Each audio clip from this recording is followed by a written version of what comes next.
ఒక అమ్మాయి మనందరి మధ్యలోకి వచ్చి నాకు ఇలా అన్యాయం జరుగుతుంది, నన్ను ఒకడు సంవత్సరకాలంగానో 2 సంవత్సరాల కాలంగానో వేధిస్తున్నాడు, లైంగికంగా వాడుకున్నాడు, నా ఫోటోలు వీడియోలు తీసి నన్ను బ్లాక్మెయిల్ చేస్తున్నాడు, వేరే వాళ్ళతో ఉండమంటున్నాడు అని ఇలాంటి విషయాలు చెప్పినప్పుడు మనలో చాలామంది మెజారిటీ ఆఫ్ ద పీపుల్ బ్లైండ్గా మనం ఆ అమ్మాయి వైపు నుంచి ఉంటాం, అమ్మాయిని ట్రస్ట్ చేస్తాం. రీజన్ ఏంటో తెలుసా? మనందరం తప్పని కాదు. ఇప్పటి వరకు ఈ సమాజంలో అమ్మాయిలు పడిన బాధలు కానీ కష్టాలు కానీ వాళ్ళ భావ వ్యక్తీకరణ స్వేచ్ఛని అణగదొక్కటం కానీ మనందరూ ఇళ్ళలో ఆడపిల్లలు ఉన్నారు, వాళ్ళందరూ ఎలా పెరిగారన్న విషయం మనకు తెలుసు. అమ్మాయి అంటే ఇలాగే ఉండాలి, అమ్మాయిలు ఇలా మాట్లాడకూడదు, అమ్మాయిలు ఇలా నవ్వకూడదు, అమ్మాయిలు ఇలా బట్టలు వేసుకోకూడదు, ఎత్తిన తల దించకూడదు, ఇలాంటి పరిస్థితుల మధ్యనే పెరిగారు మెజారిటీ ఆఫ్ ద అమ్మాయిలు. కాబట్టి వాళ్ళు ఏదైనా ఇలాంటి విషయాలు బయటికి చెప్పినప్పుడు మనం వాళ్ళని బ్లైండ్గా ట్రస్ట్ చేస్తాం. అంతేగాని నువ్వు 2 years నుంచి ఏం చేస్తున్నావు, అప్పుడు ఎందుకు చెప్పలేదు, ఇప్పుడు ఎందుకు చెప్తున్నావు, ఫోటోలు నీకు తెలియకుండానే తీసాడా, ఇలాంటి మాటలు మళ్ళీ ఎవరు మాట్లాడడం, అలాంటి ఆలోచన కూడా రాదు. కానీ జరుగుతున్న పరిణామాలు ఇవన్నీ చూస్తూ ఉంటే అలాంటి ఆలోచన రావాల్సిన సమయం ఏమో అని అనిపిస్తుంది. విఎన్ఆర్ విజ్ఞాన్ జ్యోతి ఇంజనీరింగ్ కాలేజీలో ఒక ఇన్సిడెంట్ జరిగింది, చాలా డీటెయిల్గా చెప్తాను వినండి. ఒక అమ్మాయి ఇలాంటి కష్టాలతోనే తనను తను ప్రజెంట్ చేసుకుంది, ఆత్మహత్య చేసుకోబోయింది. వాళ్ళ మదర్ దాన్ని చూశారు. సో అది ఇప్పుడు మీడియా ముందుకు వచ్చింది. ఇప్పుడు ఆ అమ్మాయి తప్పు చేసిందా, అబ్బాయి తప్పు చేశాడా, మీడియా కూడా ఆబ్వియస్లీ అమ్మాయి సైడ్ నుంచి ఉండిపోయింది. అమ్మాయి వీళ్ళు ఫస్ట్ ఎవరైతే చెప్తారో వాళ్ళ వైపు నుంచి ఉండిపోయారు. ప్రాబ్లం ఎవరు తప్పు చేశారన్నది కాదు, ప్రాబ్లం ఇంకోటి ఉంది. ఇంపార్టెంట్ విషయం అసలు ఇది. యాక్చువల్గా చాలామంది మర్చిపోతున్న, నెగ్లెక్ట్ చేస్తున్న విషయం ఇది. మాట్లాడుకుందాం. హాయ్ ఫ్రెండ్స్, నా పేరు Anand, welcome to Anand news. అమ్మాయి మీడియాలో కనిపించినప్పుడు, వాళ్ళ మదర్ మీడియాలో కనిపించినప్పుడు మొత్తం మాస్క్ వేసుకొని ఉన్నారు. సో వాళ్ళ ఐడెంటిటీని వాళ్ళు రివీల్ చేయాలనుకోవట్లేదు. ఆబ్వియస్లీ నేను సపోర్ట్ చేస్తాను దానికి, ఎందుకంటే రేపు అన్న రోజు పరిస్థితుల పరిణామాలు ఎలా ఉంటే తెలియదు. సో అమ్మాయి అలా చెప్పినప్పుడు మీడియా కూడా, మెజారిటీ ఆఫ్ ద మీడియా వాళ్ళ సైడ్ నుంచొని వాళ్ళని సపోర్ట్ చేస్తా, వాళ్ళకి విధంగా మాట్లాడి అబ్బాయిలు, ఎవరైతే 2 అబ్బాయిలు ఉన్నారు, ఆశీష్, వాళ్ళ పేర్లు కూడా ఎందుకు చెప్తానంటే వచ్చేసినాయి కాబట్టి, ఆశీష్ అండ్ ప్రవీణ్ అని చెప్పి 2 అబ్బాయిలు, వాళ్ళిద్దరిని దుర్మార్గులని, కామాంధులని, అదని ఇదని ఎండగడతా టైటిల్స్ పెట్టి ఇంత నీచమా అది ఇదని పెట్టారు.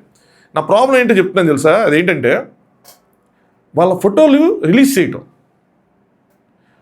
ఒక అమ్మాయి కంప్లైంట్ చేసింది, మనం ఆ అమ్మాయి వైపు నుంచున్నాం, నేను నుంచున్నాను, అందరూ నుంచున్నాం మన వైపు, ఇంకో సైడ్ అబ్బాయిలు ఉన్నారు. మనకి ఎగ్జాక్ట్గా ఎవరు తప్పు ఎవరిది రైట్ అన్నది విత్ ప్రూఫ్స్ ఆర్గ్యుమెంట్స్ ఏమీ తెలియనప్పుడు మనం సపోర్ట్ చేయడం తప్పు కాదు. అమ్మాయిని మనం అవతలోని ముద్దాయిని నిందితుడు అని డిక్లేర్ చేయడం తప్పు. ఆ అబ్బాయిలు ఫోటోలు వేసేసి అమ్మాయిలకి ఉన్నంత గోప్యత అబ్బాయిలకు ఉండదా? నాకు అర్థం కాదు. వాళ్ళకి ఫ్యామిలీస్ ఉండవా, వాళ్ళు సెన్సిటివ్గా ఉండరా, వాళ్ళకి రిలేటివ్స్ ఉండరా, వాళ్ళకి ఫ్రెండ్స్ ఉండరా, వాళ్ళకి ఫ్యూచర్ ఉండదా? వాళ్ళ ఫొటోస్ ఎందుకు వేయాలి? వాళ్ళని కూడా బ్లర్ చేయొచ్చు కదా, వాళ్ళకు కూడా మాస్క్లు వేయచ్చు కదా.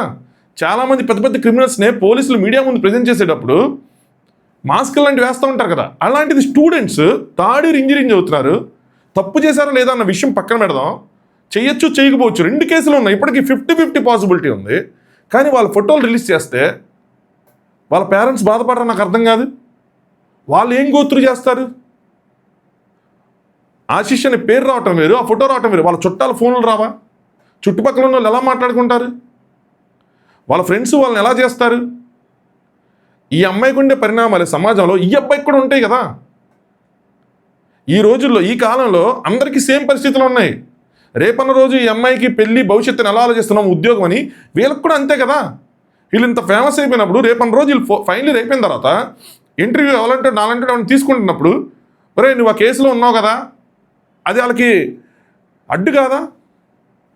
రేపు పెళ్లి సంబంధం వచ్చినప్పుడు ఆ అమ్మాయిది గుర్తుపెడితే ఎవరైనా అమ్మాయి మనోడికి ఎక్స్పీరియన్స్ ఉంది అని చెప్పి చేసుకుంటారా? నాకు అర్థం కాదు.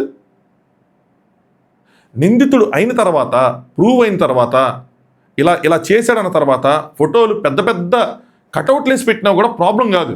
ఎందుకంటే అది నిందితుడు అయిపోయింది, ప్రూవ్,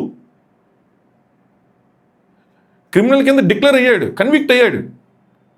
అప్పటి వరకు మాత్రం ముద్దాయే కదా. ఆ అమ్మాయికి ఆ అబ్బాయి ముద్దాయి, అట్నుంచి ఆ అబ్బాయి ఏదైనా క్లైమ్స్ చేస్తే ఆ అబ్బాయికి ఈ అమ్మాయి కూడా ముద్దాయే. ఈ విషయాన్ని ఎందుకు ఇన్ని జరిగినా కూడా ఎందుకు ఇంత నెగ్లెక్ట్ చేస్తారు మీడియా వల్ల నాకు అర్థం కాదు. ఒక అమ్మాయి ఫోటో వేయడానికి మాత్రం భయపడతారు, అమ్మాయి పేరు తీసుకోవడానికి భయపడతారు, బ్లర్ చేస్తారు, అన్నీ చేస్తారు. అబ్బాయి పేరు మాత్రం చాలా ఈజీగా తీసేసుకుంటారు, ఈజీగా ఫోటోలు వేసేస్తారు. వాళ్ళకి ఫ్యామిలీస్ ఉండవా?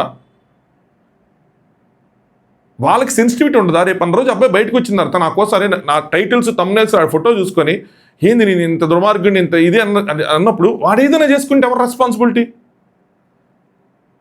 ఆ సెన్స్ మీడియాకు ఉండదా? స్టూడెంట్సే కదా, జీవితంలో ఇంకా ఏది చూడని వాళ్ళే కదా. అది ప్రాబ్లం. కన్విక్ట్ అయిన తర్వాత మనం ఏం చేసినా కూడా ప్రాబ్లం లేదు. ఇప్పుడు ఇనీషియల్గా ఇది చూసినప్పుడు నాకు చాలామంది వీడియోలు పంపిస్తూ ఉన్నారు. నేను ఆపుకున్నాను. ఏంటి అంటే మనందరం కూడా స్టూడెంట్ లైఫ్ నుంచి వచ్చాం అబ్బా, మనందరికీ తెలుసు కాలేజీల్లో ఏం జరుగుతాయి. ఇంకా నేను ఇంజనీరింగ్ చదివినప్పుడు ఇంకా చాలా తక్కువ జరుగుతున్నాయి, ఇప్పుడు చాలా ఎక్కువ జరుగుతున్నాయి. ఇప్పుడు స్కూల్ లెవెల్లో జరుగుతున్నాయి. కొన్ని రీల్స్ ఇవన్నీ చూస్తూ ఉంటే స్కూల్ లెవెల్స్ చాలా దారుణంగా ఉంటున్నాయి. స్కూల్ బెంచెస్లో వెనక బెంచెస్లో కూర్చొని ముద్దు పెట్టుకోవటాలి అని. అరే మొన్న వీడియో చూసాను, ఒక పెద్ద పేరు మోసిన కాలేజ్ మహాశివరాత్రి రోజు నైట్ జాగారం చేస్తుంటే ఆయన పెద్ద మనిషి అలా వెళ్తా ఉంటే ఇక్కడ వీళ్ళు కిసులు పెట్టుకుంటున్నారు. పరిస్థితులు అలా ఉన్నాయి. ఇవన్నీ చాలా కామన్గా జరుగుతున్న విషయాలు. తప్పట్లా కామన్ అని చెప్పాల్సి వస్తుంది, అలా జరుగుతున్నాయి కాబట్టి మనందరం అది దాటే వచ్చాం కాబట్టి. రెండు చేతులు కలవకుండా చప్పట్ల లాంటి సొల్లు చెప్పను, కానీ ఇద్దరు ఇన్వాల్వ్మెంట్ లేకుండా ఒక రిలేషన్షిప్ అన్నది ఇంత లాంగ్ లాస్టింగ్గా ఉండదు. First point. సెకండ్ పాయింట్, పోని బలవంతంగా ఉన్నారు, బ్లాక్మెయిల్ చేశారు, అన్నీ చేశారని చెప్పి మనం బ్లైండ్గా ట్రస్ట్ చేసి అమ్మాయిని సపోర్ట్ చేసినప్పుడు, ఇప్పుడు వస్తున్న రెండో సైడ్ నుంచి వస్తున్న ఆర్గ్యుమెంట్స్ చూసినప్పుడు అరే ఈ అమ్మాయిది కూడా తప్పు ఉంది కదా అన్న పాయింట్ రాకుండా ఉండదు. ఉంది. ఎప్పుడైతే వాళ్ళ లాయర్ ఎంటర్ అయ్యారో, ఉదయ్ గారు అంట ఆయన ఎంటర్ అయిన తర్వాత ఆయన పెట్టిన ఆర్గ్యుమెంట్స్ వస్తే, ఆయన లీక్ చేసిన ఆడియో కాల్స్ కానీ చాట్స్ కానీ చూస్తూ ఉంటే విషయం వేరేలా కనిపిస్తుంది. ఎంటైర్లీ డిఫరెంట్ వేలో కనిపిస్తుంది. అప్పటి వరకు ఆ అబ్బాయికి శిక్ష పడాలి, వాడు పెద్ద నిందితుడు, వాడు అసలు కామాంధుడు అన్న ఆర్గ్యుమెంట్ కాస్త మా వీడియోలు డిలీట్ చేస్తే చాలు అన్న దగ్గరికి వచ్చేసింది. ఎక్కడ స్టార్ట్ అయింది, ఎక్కడికి వెళ్ళింది? ఇప్పుడు వాళ్ళు ఎందుకు జైల్లో ఉన్నారు? పిల్లలు ఇద్దరు పిల్లలే, తీసుకుంటే ఇద్దరు పిల్లలుగా తీసుకోవాలి. ఇక్కడ మనం ఆయన వచ్చిన తర్వాత చెప్పిన విషయాలు చూస్తే మతిపోయింది. ఇద్దరు తప్పు చేశారన్న విషయం చాలా నీట్గా అర్థమవుతుంది, చాలా అంటే చాలా క్రిస్టల్ క్లియర్గా అర్థమవుతుంది. మీడియాలో కూడా ఆర్గ్యుమెంట్ చూస్తున్నప్పుడు అవతలకు వచ్చిన యాంకర్ కూడా తడబడ్డాడు. ఎందుకంటే ఆయనకు కూడా తెలుసు, ఓకే ఇది వన్ సైడ్ మిస్టేక్ కాదు, మనం వన్ సైడ్ మిస్టేక్లా ప్రజెంట్ చేసేసాం దీన్ని. ఆ ప్రజెంట్ చేసినప్పుడు మీరు చేసిన తప్పులు ఏంటంటే వాళ్ళ ఫొటోస్ ఇవన్నీ వేయటం, అవి వేయకుండా ఉండుంటే అది తప్పు లేదు. ఎందుకంటే ఒక అమ్మాయి వచ్చి ఒక అన్యాయం జరిగిందని చెప్పినప్పుడు ఏం జరిగిందంటే మన రివర్స్ క్వశ్చన్ వేసి ఆ అమ్మాయిని ఇబ్బంది పెడితే ఇంకొక అమ్మాయి రాదు. కాబట్టి అమ్మాయి సైడ్ మనం తీసుకుని తప్పలేదు. నా దగ్గర కూడా ఎవరైనా వచ్చి నాకు ఇలా అన్యాయం జరిగిందంటే సైడ్ తీసుకుంటాను నేను. కానీ ఎదుటి వాడిని కరెక్ట్గా బ్లేమ్ చేసేటప్పుడు ఎంతవరకు చేయాలి, వాడి డీటెయిల్స్ ఎన్ని బయట పెట్టాలి, ఎన్ని బయట పెట్టకూడదు అన్న ఇంకిత జ్ఞానం ఉండాలి. ప్రతిసారి నేను గమనిస్తాను, ప్రతిసారి ఆ అబ్బాయిలు ఫోటోలు ఈజీ ఏంటో నాకు అర్థం కాదు. పోనీ అబ్బాయిలు ఏమైనా ఎంత మట్టుకైనా చేసుకోలేదా అంటే అలాంటి కేసులు కూడా ఏం లేవు కదా. చేసుకున్న వాళ్ళు కూడా చాలామంది ఉన్నారు కదా, ఆత్మహత్యలు లాంటివి. అయితే డార్క్ వెబ్లో చాక్లెట్స్ కొన్నారని, అక్కడి నుంచి చాక్లెట్స్ తెప్పించారని, అది తనకి ఇచ్చారని ఈ అమ్మాయి అలాంటి క్లెయిమ్స్ చేసింది. అంటే ఏంటి, ప్రెగ్నెన్సీ రాకుండా ఉండటమో ఇంకోటనో. అయితే అమ్మాయి క్వశ్చన్ ఏంటంటే ప్రెగ్నెన్సీ రాకుండా ఉండాలంటే తర్వాత ఇవ్వాలి కానీ ముందేటువంటి ఇది నా చేత బలవంతంగా చేయించారు.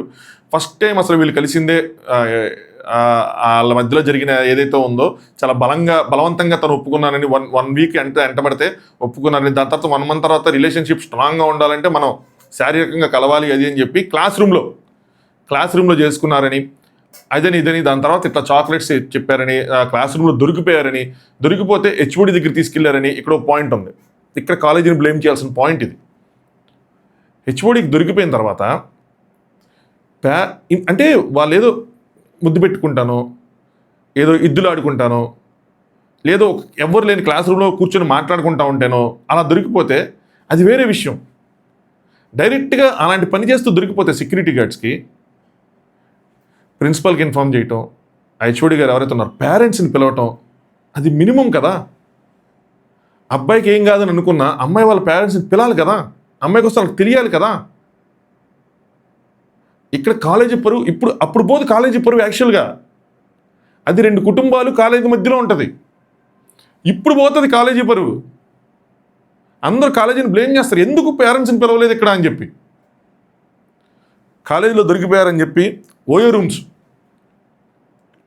ప్రతి ఒక్కరికి అంటే టెక్నాలజీ లేదంటే ఈ ఇన్స్టాగ్రాము అవన్నీ చూసి ఇలాంటివన్నీ చాలా ఈజీగా చిన్నవిగా అనిపిస్తుంది నాకు. ఓయో రూమ్కి వెళ్ళిపోవటం కానీ ఇదంతా. ఎందుకంటే ఆ రీల్స్ ఏం చూసినప్పుడు చాలా నార్మలైజింగ్గా కనిపిస్తుంది. February 14th ఇన్ని కాండమ్స్ వేయలేని, February 14th OYO rooms occupancy ఎంత ఉంది, ఇలాంటివి వచ్చినప్పుడు బర్త్డే గిఫ్ట్ కింద ఇలా చేస్తున్నారు అమ్మాయిలు కానీ అబ్బాయిలు కానీ, ఇలాంటి తెలిసినప్పుడు ఏముంది లేదు పెద్ద విషయం కనిపించట్లా. మీకు తెలుసా, ఒక రీసెంట్ రిపోర్ట్ ప్రకారం ఆంధ్రప్రదేశ్ టీనేజ్ ప్రెగ్నెన్సీ దాంట్లో ఆంధ్రప్రదేశ్ 3rd ప్లేస్లో ఉంది. 2021 వరకు డేటానో 2022 వరకు డేటానో. దానికి ఎర్లీ మ్యారేజెస్ అవ్వచ్చు, ఏదైనా రీజన్స్ అవ్వచ్చు, బట్ సోషల్ మీడియా ప్రభావం ఎంత ఉందో చూడండి. సరే, ఆ రూమ్స్కి వెళ్ళారు, అక్కడ ఆయనకి డార్క్ వెబ్ నుంచి చాక్లెట్స్ తెప్పించి అది తినిపించారు. సో ఇవన్నీ చేశారని అమ్మాయి చెప్పింది. వన్స్ లాయర్ ఎంటర్ అయిన తర్వాత లాయర్స్కి ఏంటంటే మళ్ళాగా అంటే వాళ్ళకి మానవత్వాలు ఉంటాయి, ఆయనకు కూడా ఎన్ని ఉన్నాయి. నిజంగా ఆయన కొంచెం మంచిగా అనిపించాడు. ఆయన లాయర్ లాగా మాట్లాడతారు కదా, ఎండ్ ఆఫ్ ద డే తన క్లయింట్ని డిపెండ్ చేసుకోవాలి కాబట్టి. ఆయన కొన్ని క్వశ్చన్లు అడిగినప్పుడు అటు యాంకర్ దగ్గర కానీ మన ఎవరైతే నుంచుంటే అమ్మాయి మన దగ్గర ఎవరి దగ్గర సమాధానాలు ఉండవు. ఏంటి తెలుసా ఆయన అడిగిన ఒక ఆడియో కాల్ లీక్ అయింది, వాళ్ళ పేరెంట్స్ది, ఆశిష్ అనే అబ్బాయిది, తను మాట్లాడుకున్నది. దాంట్లో వాళ్ళ అమ్మాయి చాలా క్లియర్ చెప్తుంది, అబ్బాయిని నువ్వు ఎందుకు ఏడిపిస్తున్నావు, అబ్బాయిని వదిలేసే అయ్యి అని చెప్పి, అసలు నీకు ఆ శీలం విలువ తెలుసా, అది దేవుడిది అని చెప్పి ఆవిడ ఎంతో చెప్తున్నారు. ఇప్పుడు ఆ అమ్మాయి ఏమో నీకు నాకు ఏం సంబంధం లేదు అది అంటే, ఆ అబ్బాయి ఏమో ఇంకెంత దూరం వచ్చింది కాబట్టి చెప్తున్నా, ఇప్పుడు వదిలేద్దాం, ఫైనల్ ఇయర్ తర్వాత చూసుకుందాం అని. మరి అది చాలా వరకు కట్ షాట్ చేసిన కాల్, ఎగ్జాక్ట్గా ఎండ్ టు ఎండ్ కాల్ కాదు. సో సంహవ్ ఆ అమ్మాయిని వదిలేద్దాం అనుకున్నారు, వాళ్ళిద్దరి మధ్య ఇష్యూ జరిగింది, ఆ అమ్మాయి వదలాలనుకోవట్లేదు. అది ఆడియో కాల్ కాన్వర్సేషన్. వాళ్ళ అమ్మాయి వాళ్ళ అమ్మ మాత్రం ఆ అమ్మాయిని తప్పుపడుతుంది. అది ఆడియో కాల్ కాన్వర్సేషన్లో కంక్లూజన్. అయితే ఇక్కడ వన్స్ ఆయన లాయర్ గారు ఎంటర్ అయిన తర్వాత, మీరు ఆ కాల్ అన్నారు కదండి, మీకు ఏమనిపించిందంటే ఆ అమ్మాయి తప్పు చేసిందని వాళ్ళ అమ్మాయి చెప్తున్నారు కదండి, ఇందులో ఇంకా అర్థం కావడానికి ఏముంది అని చెప్పారు. దాంతోపాటు ఆ లాయర్ గారు ఏం చెప్తున్నారు, లాయర్ గారి కన్నా ముందు యాంకర్ గారు ఏం చెప్తున్నారు అంటే, సార్ ఏజ్లో అట్రాక్షన్స్ ఉంటాయి, బ్రేకప్స్ ఉంటాయి, అవన్నీ చెప్తున్నాను. సో ముందున్నట్టు తర్వాత బ్రేకప్ అయిన తర్వాత ఉండదు, ఇలాంటివన్నీ చెప్తున్నప్పుడు ఆ లాయర్ గారు ఏమన్నారంటే సింపుల్గా, సార్ ఒకటి మీరు నిన్నటి వరకు ఇప్పుడు మీరు అంటే ఎప్పుడైతే ఈ ఆడియో లీక్ అయినాయి, కొన్ని చార్ట్స్ అమ్మాయికి వ్యతిరేకంగా ఉన్న కొన్ని చార్ట్స్ వచ్చేసిన తర్వాత నిన్నటి వరకు మీరు పెట్టిన సంభాషణ ఏంటి, ఈరోజు మీరు తీసుకున్న స్టాండ్ ఏంటి, ఇప్పుడేమో నిన్నటిదాకా అబ్బాయి ముద్దాయి, అబ్బాయి దోషి, అబ్బాయి నిందితుడు అన్నీ అలా డిక్లేర్ చేసి ఈరోజు కొద్దిగా న్యూట్రల్ టోన్లోకి మారినాయి వార్తలు. ఎందుకంటే ఇటు సైడ్ ప్రూఫ్స్ వచ్చేసిన తర్వాత. అయితే ఆయన ఓ మాట అన్నాడు, ఇద్దరు ఎక్యూజులు కదండి, ఒకటి ఆశిష్, రెండు ప్రవీణ్. ఎంతసేపు ఆశిష్ కోసం మాట్లాడుకున్నారు, ప్రవీణ్ రోల్ ఏంటి అన్నది ఎందుకు మాట్లాడట్లేదని, ప్రవీణ్ రోల్ ఏంటి అన్నది ఆ చార్ట్స్ వస్తే తెలిసిద్ది అన్నట్టు. సో లాయర్ ఆర్గ్యుమెంట్ ఏంటి అంటే, లాయర్ గారి ఆర్గ్యుమెంట్, ఈ అమ్మాయి ప్రవీణ్కి మధ్యలో కొన్ని సంభాషణలు అయినాయి, అవి సంభవం ఆశిష్కి తెలిసింది, అక్కడి నుంచి వాళ్ళిద్దరి మధ్య బ్రేకప్ అయిందని ఆయన ఆర్గ్యుమెంట్. సరేనా, ఇక్కడ ఏం క్రైమ్ ఉన్నారంటే, ప్రవీణ్ అనే వ్యక్తితో వెళ్ళమని చెప్పి ఆ అబ్బాయి ఆశిషే ఫోర్స్ చేశాడంట కదండి, వీడియోస్ ఉన్నాయని చెప్పి బ్లాక్మెయిల్ చేశాడు కదండి అని చెప్తున్నారు. కానీ వాళ్ళిద్దరి మధ్య జరిగిన చార్ట్స్ చూస్తుంటే అలా అనిపించట్లా, ఫోర్స్ఫుల్గా జరిగిందని అనిపించట్లా. చాలా ఓపెన్గా, చాలా డబుల్ మీనింగ్లోనే చాలా బ్లర్ చేశారు. మనకున్న ఎక్స్పీరియన్స్ మనం చదువుకుంటే మనకు కొన్ని అర్థమవుతాయి కానీ, బట్ బ్లర్ చేశారు క్లియర్గా. అది మ్యూచువల్, ఇంకేం చెప్పాలంటే అమ్మాయి సైడ్ నుంచి ఎక్కువ కాన్వర్సేషన్ ఉంది, అది ఫోర్స్ఫుల్ కాన్వర్సేషన్లా లేనే లేదు. ఇప్పుడు దాన్ని ఎలా డిపెండ్ చేసుకుంటారు ఎవరైనా, అమ్మాయి కూడా చేసుకోలేదు. ఏమంటారండి ఇక్కడ స్క్రీన్ మీద అవుతున్న చార్ట్ చూడండి, అది ఆ అమ్మాయికి ప్రవీణ్కి జరుగుతున్న కాన్వర్సేషన్. ఆశిష్ కాదు, ఆ అబ్బాయిని ప్రేమిస్తే కనుక ఇంకొక అబ్బాయితో ఎలా అండి ఇలా మాట్లాడతారు ఒక అమ్మాయి, అది అని చెప్పి ఆయన ఇంటలెక్చువల్గా క్వశ్చన్ వేశాడు. దానికి యాంకర్ గారి దగ్గర సమాధానం లేదు. ఆయన ఏమనంటే, అమ్మాయిలేమో శుద్ధపోసలు, అబ్బాయిలేమో దుర్మార్గులు, మనందరం ఇలాగా డిక్టేట్ చేసేస్తున్నాం సింపుల్గా, ఇంకో సైడ్ నుంచి ఏం జరుగుతుందో చూడట్లేదు, చూడకుండా మీరు తీర్పులు ఇచ్చేస్తున్నారు అది అని చెప్పి ఆయన పెట్టాడు. సో నేను పెట్టిన తమ్ముళ్ళు కూడా లాయర్ గారు చెప్పిన మాటలు.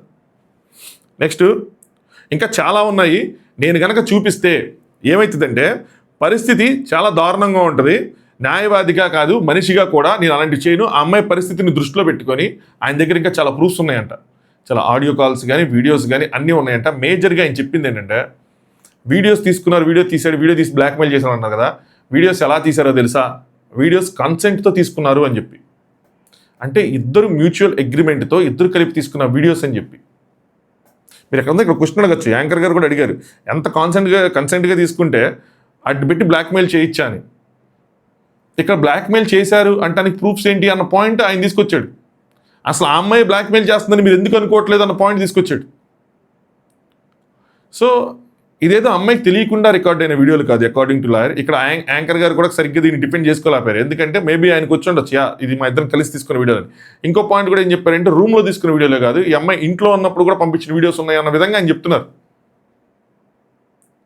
సో అలాంటివన్నీ చాలా ఉన్నాయి. ఇవన్నీ మేము ఇప్పుడు చెప్పను, ఇప్పుడు పెట్టను, నేను మనిషిని, ఆ అమ్మాయిని ఇంకా ఇచ్చేయలేను. సో కోర్టుకి వెళ్ళింది కాబట్టి కోర్టులో ప్రజెంట్ చేస్తామని చెప్తున్నారు.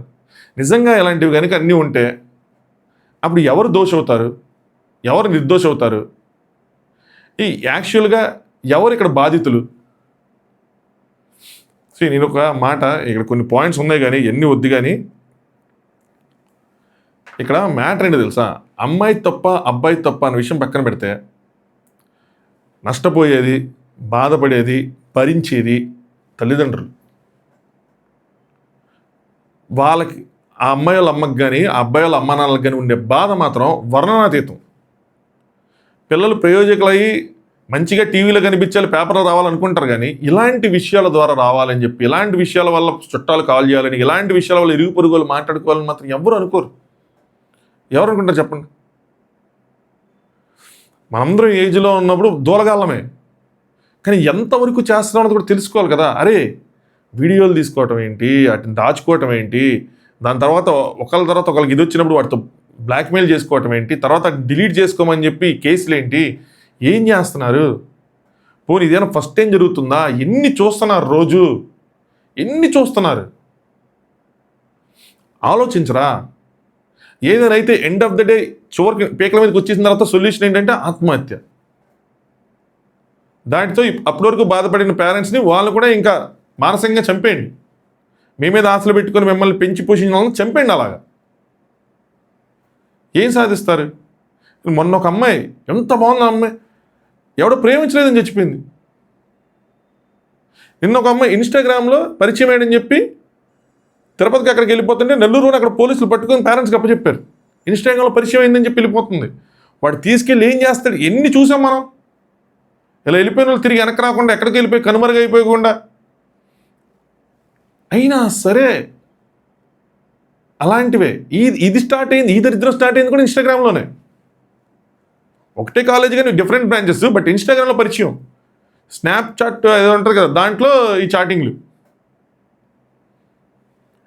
ఎట్టు పోతున్నారు కూడా అర్థం కావట్లేమో. ప్రేమించుకోవటం, కిస్ చేసుకోవటం, ఇవన్నీ ఇప్పుడు నేను అవన్నీ దాటిచ్చంగా చెప్తున్నాం. ఒక రకంగా ఒకలాగా మీకు అన్న ఏజ్కి ఒకలా అనిపిస్తుంది, కానీ బాధ్యతలు మర్చిపోవటం, హద్దులు దాటేయటం, వాటిని వీడియోలు తీసుకోవటం, ఎండ్ ఆఫ్ ద డే అది ఎంతమందిని బాధించింది? మీకేమైంది? మీరెంత బాధపడతారు? మీ పేరెంట్స్కి ఎంత పెయిన్ అనుభవిస్తారు? ఎంతమందికి వాళ్ళు సమాధానం చెప్పుకోవాలి? వాళ్ళు కదా బయటికి వెళ్ళి కష్టపడి పని చేసుకొని వచ్చేది, వాళ్ళు కదా జనాలు ఫేస్ చేసేది. మీడియా కూడా ఎవరైనా వస్తే ఇంక అయిపోయినాయి ఆ రోజులు. కొద్దిగా క్వశ్చన్ చేయాల్సిందే, తప్పదు. అట్లీస్ట్ ఒక లాయర్ని పెట్టుకొని క్వశ్చన్ చేయాలి. ఒక అబ్బాయి వచ్చిన అమ్మాయి వచ్చిన నాకు ఇలా జరిగింది అన్నప్పుడు వాటి ప్రూఫ్స్, ఎగ్జాక్ట్గా ఏం చేసో ఏంటి అని చెప్పి ఒక్క మీడియాలోకి ఒకళ్ళు వచ్చిన తర్వాత అందరూ వాళ్ళని పిలిచి అదే లైను, ఎందుకు తెలుసు ఆ లైన్ అందరికి ఉపయోగపడే లైను. ఒక అమ్మాయికి అన్యాయం జరిగిందంటే మనం స్టాండ్ తీసుకొని చెప్తే అందరూ దాన్ని యాక్సెప్ట్ చేస్తారు ఆ లైన్ని, ప్రతి ఒక్కరు. ఎందుకంటే మనం వేరే విధంగా ఆలోచించాం. చెప్పాను కదా స్టార్టింగ్ పాయింట్. మీడియా మొత్తం వెళ్ళిపోయిన తర్వాత ఇంక ఇన్స్టాగ్రామ్లో రీల్స్, ఆ అబ్బాయి ఫోటోలు, ఇద్దరు ఫోటోలు పెట్టేశారు, నిందితులు, దుర్మార్గులు, కామాంధులను పెట్టేశారు, అమ్మాయికి అన్యాయం జరిగిందని పెట్టేశారు, అవి ట్రెండ్ అవుతూ ఉంటాయి. ఈ లోపల నిజాలు ఎవరికి అవసరం లేదు. తప్పు ఇక్కడ అబ్బాయిని చేసి ఉండొచ్చు, అమ్మాయి క్లెయిమ్ చేసినట్టు బ్లాక్మెయిల్ చేసి ఉండొచ్చు, బట్ ఆ సిచ్యువేషన్ వచ్చేవరకు, అక్కడ వరకు వచ్చేవరకు ఎన్ని రోజులు పట్టదు. అది మీడియాలోకి వచ్చిన తర్వాత కోర్టు కాదు కదా, మీడియాలో కాబట్టి తెలిపోద్ది. మీడియాలోనే వెయిట్ చేసి సాలిడ్ ప్రూఫ్స్ ఉన్న తర్వాత పెట్టండి. కొద్దిగా అప్పటి వరకు సహనంతో ఉండొచ్చు కదా. ఆ ఫొటోస్ అయినా రిలీజ్ చేయకుండా ఉండొచ్చు కదా. వాళ్ళని అరెస్ట్ చేయండి, వాళ్ళని ఎంక్వైరీ చేయండి. ఎందుకంటే అమ్మాయి కేసు పెట్టింది కాబట్టి వాళ్ళని అరెస్ట్ చేయడం తప్పులేదు, ఎంక్వైరీ చేయడం తప్పులేదు. వాళ్ళ ఫొటోస్ అన్నవి 2-3 రోజులు ఆపితే, ఎందుకంటే వాళ్ళు నిర్దోషులు, వాళ్ళ సైడ్ నుంచి తప్పు లేదు, లేదంటే వీళ్ళు తప్పు ఉంది, వాళ్ళు తప్పు ఉందని తెలిసిన రోజు నష్టపోయేది వాళ్ళే కదా పాపం. పాపను ఎందుకంటే వాళ్ళ పేరెంట్స్ని చూసి అనిపిస్తూ ఉంటుంది నాకు అలా. సో ఇంజనీరింగ్ కాలేజీలో జరుగుతున్నదే, చాలా ఇంజనీరింగ్ కాలేజెస్లో చాలా చోట్ల జరుగుతూ ఉంది. ఇక్కడ జాగ్రత్తగా ఉండాల్సింది ఎవరంటే, ఇది మీరు మరీ స్కూల్ పిల్లలు కాదు కాబట్టి స్టూడెంట్సే. అందరు స్టూడెంట్స్ అలా ఉంటారంటే ఉండరు, కొంతమంది ఉంటారు. ఏజ్లో మనం అందరూ లవ్ చేసుకున్నాం, అందరికీ ఆ టైంలో ఉంటాయి ఏ ఒకటి. బట్ ఎంత దాటుతున్నాం ఏంటన్నది ఆ భయం అనేది మాత్రం ఉండాలి. పేరెంట్స్ కూడా ఎక్కడో మన పిల్లలు చదువుకుంటున్నారు వదిలేయటం కాకుండా వాళ్ళు క్యాచప్ చేయాలి. ఏంటి, ఏం చేస్తున్నావు, ఎలా ఉన్నావు, వాళ్ళ దగ్గరికి సడన్గా వెళ్ళి సడన్ సర్ప్రైజ్ పేరు తెలిపండి. ఎవరవుతున్నారు వాళ్ళ ఫోన్స్ చూడటం, ఇంటికి వచ్చినప్పుడు వాళ్ళు ఏదైనా డల్గా ఉంటే వాళ్ళతో మాట్లాడటం, వాళ్ళని అర్థం చేసుకోవటం. సో ఇవన్నీ చేయండి. చాలామంది మీకేం తెలియదు అని అనేస్తారు, కానీ మీకు ఎంత తెలుసో వాళ్ళకి తెలియాలి కదా. సమాజం పట్ల మీకున్న అవగాహన వాళ్ళకు ఉండదు. వాళ్ళు తెలియదన్నా సరే మీరు వదిలేయకూడదు, వాళ్ళు చూసుకుంటారులే అని కాకుండా మొత్తం అయిపోయిన తర్వాత ఏం చేసినా ఉండదు. అలాగే మీడియాలో ఎప్పుడైనా సరే కంక్లూజన్ అన్నది మాత్రం అల్టిమేట్గా రావాల్సింది కోర్టు నుంచే. కానీ మీడియా ఏదైనా సామరస్యపూర్వకంగా సాల్వ్ చేయగలదు ఒక మ్యాటర్ని అంటే ఇద్దరిని కూర్చోబెట్టి సాల్వ్ చేయడానికి ట్రై చేయాలి, instead of trying for TRP. ఎందుకంటే ఈ విషయాలు ఎంత ఎక్కువగా బయటకు వస్తాయి, ఇద్దరికి తప్పు ఉన్నప్పుడు ఎంత ఎక్కువగా బయటకు వస్తాయి, ఇద్దరికి అంత డ్యామేజే. ఇద్దరు వ్యక్తుల మధ్య జరిగిన తప్పు, సమాజానికి దీనికి అసలు సంబంధం లేదు. సమాజం ఈ విషయాలను తెలుసుకోవాల్సిన నెసిటీ లేదు, ఆ వీడియోస్ చూడాల్సిన నెసిటీ లేదు. సో అది ఇద్దరి దగ్గర తప్పు ఉంది అనుకున్నప్పుడు వాళ్ళని కూర్చోబెట్టి అమ్మాయికి ఏం కావాలి, అబ్బాయికి ఏం కావాలో తెలుసుకొని ఆ విధంగా పరిష్కరించేస్తే అయిపోతుంది. లేదు మీడియా మనల్ని చేయమన్నప్పుడు పోలీసులు దీన్ని సాల్వ్ చేయటం. ఎందుకంటే ఒక్కసారి కోర్టుకి వెళ్ళిపోయి అక్కడ కొట్టుకుంటే దాని పరిస్థితులు వేరేగా ఉంటాయి, ఇంకా డ్రాగ్ అవుతానే ఉంటుంది, మామూలుగా డ్రాగ్ అవుతుంది. అప్పటి వరకు మీడియాలో నాంతానే ఉంటుంది, ఈ ఫోటోలు వచ్చేస్తాయి, ఈ ఫోటోలు వచ్చేస్తాయి. ఈ లోపల కొంతమంది చిల్లరగాళ్ళు ఉంటారు ఇన్స్టాగ్రామ్లో, లింకులు వచ్చేసింది బయటికి, లింక్ కావాలా అని. ఇంకొంతమంది చిల్లరగాళ్ళు కింద కామెంట్ చేయండి, లింక్ అని కామెంట్ చేస్తూ కూర్చుంటారు. ఉంది పరిస్థితులు. సమస్య ఒకరి సైడే ఉంటే ఖచ్చితంగా ఫైట్ చేసి వాళ్ళకి శిక్ష పడేలా చేయటం ఒక పద్ధతి. సమస్య రెండు సైడ్లో ఉంటే మధ్యలో ఉన్న వ్యక్తులు ఎవరైతే ఉన్నారో ఆ సమస్యని పెద్దది కాకుండా ఇరు వర్గాలకు ఏం కావాలో అది తెలుసుకొని సాల్వ్ చేసి ఇద్దరు వ్యక్తుల మధ్య విషయాన్ని, రెండు కుటుంబాల మధ్య విషయాన్ని అలాగే ముగిచేయటం ఇంకో పద్ధతి. అది కాకుండా దాన్ని బయట తీసుకొచ్చి రచ్చ చేయటం వల్ల ఎవరికీ ఉపయోగం ఉండదు, ఇద్దరు జీవితాలు నాశనం అయిపోతాయి. యాక్చువల్గా ఇక్కడ ముగ్గురు ఇన్వాల్వ్ అన్నారు, ముగ్గురు జీవితాలు నాశనం అయిపోతాయి. అది చూసిన తర్వాత నాకు 3-4 రోజులు, 2-3 రోజుల నుంచి అనుకుని స్టార్ట్ అయింది. ఫస్ట్ రోజు మనకు పంపిస్తాను అన్నారు, దీని మీద చేయండి అని. ఏం చేయాలి, నేను ఆ సిచ్యువేషన్ ఆ ప్లేస్లో ఉండొచ్చు, అంటే ఆ ప్లేస్ అంటే మళ్ళీ ఆ కాలేజెస్లో ఉండొచ్చాను కాబట్టి తెలుసు. కొన్ని తెలిసినా చెప్పలేము, చెప్తే నేను దుర్మార్గుడిని అయిపోతా, నేను దుష్టుడిని అయిపోతా. అలా కొన్ని విషయాలు డెలికేట్గా ఉంటాయి. ప్రాపర్ ప్రూఫ్ లేకుండా మనం వీళ్ళు తప్పు అని చెప్పేయకూడదు. రెండు సైడ్లు మనం వినాలంటే రెండో సైడ్ కూడా రావాలి, అప్పుడు దాకా మనం వెయిట్ చేయాలి. మీడియాను తొందరపడిపోయి బయట నుంచి వీడియోలు చేస్తాను, మనం తొందరపడిపోయి ఏదో వీడియో చేసేయాలి, ఏదో రీల్ చేసేయాలి, మనకు రీచ్ వచ్చేయాలి, మన సబ్స్క్రైబర్లు వచ్చేయాలి, మనకు లైక్లు వచ్చేయాలి, మన డబ్బులు వచ్చేయాలి అనుకుంటే కరెక్ట్ కాదు అది. కొన్ని విషయాలే మనం ఒక సైడ్ విన్న తర్వాత మనం చెప్పగలుగుతాం, కానీ కొన్ని విషయాలు డెలికేట్గా ఉంటే రెండు సైడ్లు వినాల్సిన సిచ్యువేషన్ ఉంటాయి. ఇలాంటివే వాళ్ళ సైడ్ నుంచి కూడా వచ్చిన తర్వాత మనం మాట్లాడగలం, ఇది చిటికా లేదంటే ఇది చప్పట్లా అని. అర్థమైంది కదా. అది మీ ఒపీనియన్స్ని కామెంట్ చేయండి. స్టూడెంట్స్ జాగ్రత్తగా ఉండండి, పేరెంట్స్ ఇంకా జాగ్రత్తగా ఉండండి.